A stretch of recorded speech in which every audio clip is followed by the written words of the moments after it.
낙마도 표본료로 퍼지고 있다 보니까 지금 일방적으로 가식적으로 지금 어쩔 수 없이 사과하는 거잖아요. 저는 사퇴를 하십시오. 국회의원 자격이 없습니다. 죄송합니다.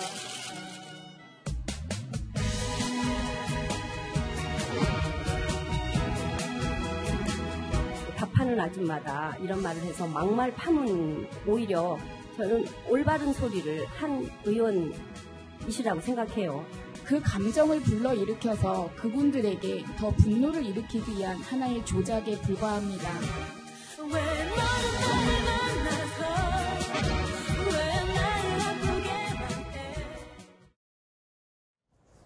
자, 이현주 의원 저 발언으로 정말 아주 곤란한 처지에 처했다가 조금 잊혀지는 듯 했는데 다시 또 이런 일이 벌어졌습니다. 지난 17일이었죠. 국회 정론관에서 한 단체가 기자회견을 열었습니다. 학교 급식 노동자들의 정규직화를 반대하는 내용이었는데 어떤 이야기가 나왔는지 그 내용 다시 한번 영상으로 다 들어보시죠. 이번에 이현주 의원이 밥하는 아줌마다 이런 말을 해서 막말 파문 때문에 굉장히 힘들어하고 계시는데 오히려 저는 올바른 소리를 한 의원이시라고 생각해요. 전부 정규직으로 전환해달라고 이런 요구는 무리한 요구라는 것이 학부모 단체들의 의견입니다. 집에서 가정에서는 한 아내이고 아이들의 엄마이고 가정주부입니다. 나가면 저에게 아줌마라고 부릅니다. 아줌마라고 하여도 기분 나쁘지 않습니다. 아줌마니까. 그런데 왜 그런 말이 기분 나쁠까요? 이것들은 그 감정을 불러일으켜서 그분들에게 더 분노를 일으키기 위한 하나의 조작에 불과합니다. 자, 송철업 기자, 지금 저 기자회견을 한 전국 학부모 교육시민단체연합 어떤 곳입니까? 네, 일단 이 단체 같은 경우는 그 박근혜 정부에서 추진이 됐던 국정 역사 교과서에 뭐 찬성을 그 폐지를 반대한다든지 또 이제 박근혜 전 대통령의 그 탄핵에 반대하는 태극기 집회에 또 적극 참가하고요. 최근에는 그 안경환 전 법무부 장관 후보자의 뭐 아들 의혹에 대해서도 적극적으로 제기하는 이런 보수 시민단체라고 할 수 있습니다. 아니 그런데 보수 시민단체면 이현주 의원이 몸담고 있는 국민의당과는 이 좀 결이 안 맞잖아요. 그런데 이현주 의원을 감싸고 도는 기자회견을 했다는 말이에요. 뭐가 안 맞는데 앞뒤가? 아마 그 단체에서 이현주 의원한테 좀 전화를 했던 모양이에요. 네네. 우리가 이제 뭐 의원님 그 생각에 좀 동의하는 어떤 그런 걸 좀 하고 싶다라고 아마 얘기를 했던 것 같고, 근데 이현주 의원이 그러면 뭐 내가 당사자니까 내가 좀 주선해서 어떤 자리를 마련하긴 좀 그렇고 해서 이제 아마 장정숙 의원한테 좀 부탁을 하든지 소개를 한 것 같고요. 그래서 장정숙 의원이 이제 이 회견 관련된 그것을 주선을 하게 된 거죠. 그런데 뭐 여러 가지 이제 파문이 계속해서 이렇지 않습니까? 그러다 보니까 이제 장 의원도 나 사실 몰랐다. 그 단체가 어떤 단체인 줄. 그리고 원래 나한테 얘기한 거랑은 또 다른 내용으로 현장에서 얘기를 하더라. 그래서 중간에 내가 나왔다. 이렇게 얘기를 하는데 이현주 의원도 그렇고 장정숙 의원도 그렇고 이 단체의 정확한 성격이나 어떤 내용으로 뭐 회견을 하는 건지 이런 것을 정확히 모르고 했다는 그 자체도 좀 설득력이 떨어지는 것 같고요.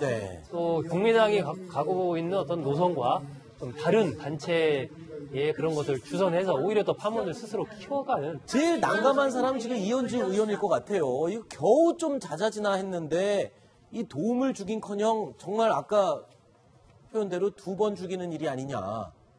지금 어떻습니까? 분위기가? 네, 아무래도 이게 조금씩 잊혀져 가던 이슈였는데 뭐 다시 한번 그 국민의당 측에서 기자회견을 하면서 이게 뭐 지금 다시 언급이 되고 있다는 것 자체가 다시 이현주 의원에겐 곤혹스러울 수밖에 없는 상황일 거고요. 그러니까 뭐 결과론적으로는 이 장정숙 의원이 주선을 했던 기자회견 자체가 긁어부스럼을 만들었다고 할 수 있습니다. 네. 진짜 뭐 이현주 의원 입장에서는 막막하고 좀 답답한 심정일 것 같습니다. 그런데 자, 이 문준용 씨 제보에서 조작 사건에서부터 이현주 의원의 막말 파문까지 국민의당을 바라볼 때 정무적인 판단 능력이 너무 떨어지는 게 아니냐, 너무 실수가 잦은 게 아니냐, 이런 비판들이 쏟아지고 있습니다. 이런 가운데 지금 이 국민의당 내부 보좌관들이 민주당 쪽으로 지금 옮겨가고 있다라는 얘기가 들리고 있어요. 이 제보 조작 사건 직후에는 당원들의 탈당이 지금 이어지지가 않느냐라고 걱정하는 목소리도 있었는데 보좌관들이 지금 민주당으로 옮기는 거는 지금 내부적으로 볼 땐 심각한 거 아닙니까? 근데 아직 그 수가 많지는 않다고 그러고요. 뭐 네. 집단적으로 옮겼다 이렇게는 볼 수가 없는데, 근데 이번에 옮긴 보좌관 한 분이 그 이제 당에서 꽤 중요한 역할을 했고 창당 과정에서부터 굉장히 깊게 관여를 했던 보좌관 한 분이 민주당 의원실로 옮겨가면서 약간의 좀 우려하는 그런 네. 분위기도 감지가 된다고 하고요. 네. 그 반면에 또 다른 이제 보좌관하고 좀 연락을 해봤더니 결과적으로 뭐 자기 그 직업 선택의 자유일 뿐이지 아하. 지금 당장 뭐 보좌관들이 술렁해서 집단적으로 민주당으로 옮긴다든지 이러지는 않을 거다 이런 또 시각도 있긴 합니다. 사실 의원들이 당을 옮기면은 보좌관들이 따라가잖아요. 그럼 자동으로 바뀔 수도 있는 거고 또 의원이 뭐 사건에 연루가 돼갖고 자격을 박탈당하게 되면 그 보좌관은 뭐 어디 딴 당으로 갈 수도 있고 그런 거 아닙니까? 보좌관들이라는 게 원래? 보좌관들이 사실 당을 자주 옮깁니다. 아, 그래요? 왜냐하면 자기 의원, 자기가 모셨던 의원이 사실 재선이 안 되면 그렇죠. 항상 일자리를 잃게 되죠. 그래서 같은 당에서 옮기는 경우도 많지만 왜냐하면 같은 당에서는 서로 소개를 해줍니다. 그러니까 약선할 의원이 지금 당선된 의원에게 내가 같이 데리고 있던 보좌관인데 네가 좀 썰 수 있겠느냐 이렇게 소개해주는 경우가 많기 때문에 네. 서로 같은 당 옮기지만 사실 이번만 하더라도 그러니까 지난 총선 때만 하더라도 한국당이 150석이 넘었다가 107석으로 확 줄어들었습니다. 그렇죠. 굉장히 보좌관이 많이 나왔죠. 그래서 그 보좌관 중에 상당수가 사실은 국민의당을 옮겼습니다. 한국당의 보좌관 중에 굉장히 많은 숫자가요.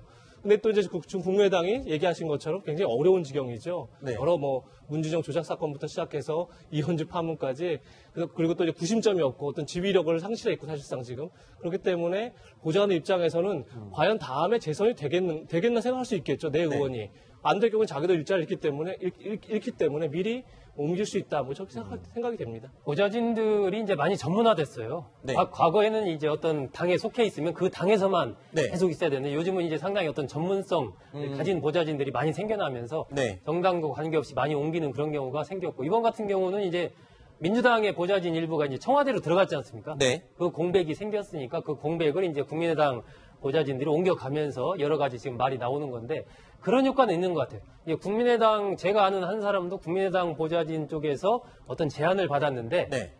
가는 거에 대해서 굉장히 이제 망설이게 되는 거죠. 국민의당이 현재 상황이 안 좋으니까 네. 저기 가서 정치적인 어떤 미래가 있을까? 그러다 뭐 한 1년 지나서 또 잘리는 거 아닐까? 네. 이런 효과들이 있기 때문에 국민의당으로서는 뭐 안팎으로 여러 가지 지금 안정이 안 된 네. 그런 상황을 좀 보여주는 장면이 아닌가 싶습니다. 네.